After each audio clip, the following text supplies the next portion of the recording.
Unfortunately, 4 of our volunteers had to leave Sankalp unexpectedly due to personal problems, and now we are short-staffed. It is a serious issue that has to be addressed immediately. The urgency becomes magnified as this year our very first pilot batch will be giving the Class 10 examinations. We need to get good results. Now, Konika here and Veda have been handling a few other batches in addition to their own Class 10 batch. This places an undue burden on them. Aparna was speaking at a meeting of all the staff of Sankalp. 2 people from the head office were also present.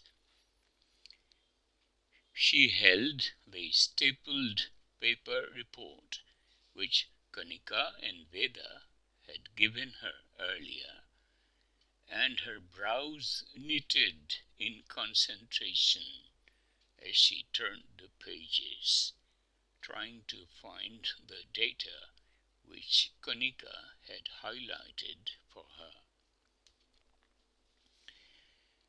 Now, as I can see from the reports which Kanika submitted earlier, at least 54% of the students in the batch are still at level 2. Unless they are brought to level 4, and this will require a lot of coaching, we cannot hope that they will clear the exams, Aparna continued. All the faces around the table wore grave expressions. Everyone nodded in agreement. The magnitude of the problem slowly dawning on them. So, we desperately need good volunteers who are willing to commit to the cause. Now, where we find them is the challenge. The training part is not a problem, as we have resources, and I will be supervising it personally, she said. There were about 16 people who had gathered for the meeting, which was taking place in one of the conference rooms of the sponsor company. They were seated around a large oval-shaped conference table which stretched from one end of the room to the other.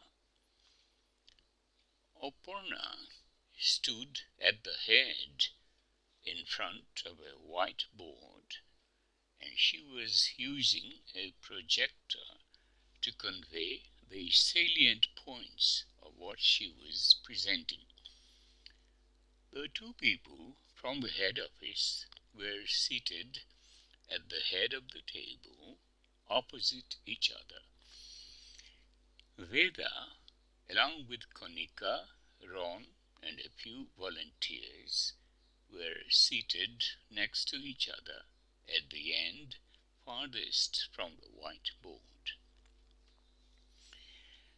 This was the first time in her life that Veda was inside a conference room, and when she walked in, she had gazed at the interiors in awe.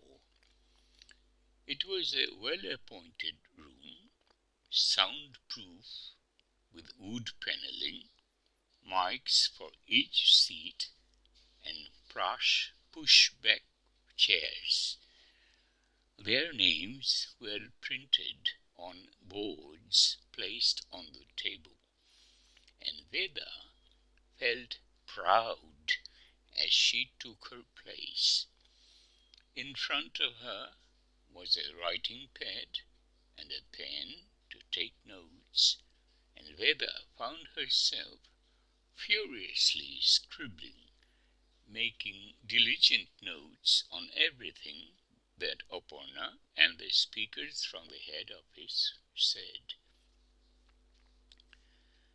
"Any suggestions?"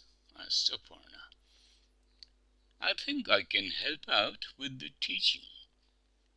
It was Ron who had spoken, and everybody turned to look at him.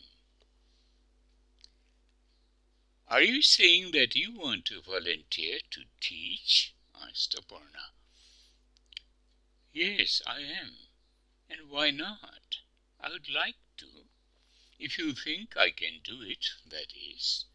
And you don't think of me as a demented idiot who cannot handle 10th grade academics."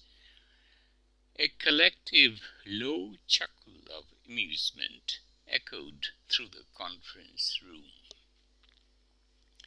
Aparna smiled and said, "Of course not. You are more than welcome, Ron. But don't you have to head back to the UK? I have an open ticket for my return. The Carmen Foundation will certainly understand if I explain why I need more time in India. I'm impressed with what I have seen so far at Sankalp, and I would love to help," he said. "That's great then. Welcome aboard. You have already attended the training sessions and you know what to expect as you have spent time in the classrooms. So that is taken care of," said Aparna.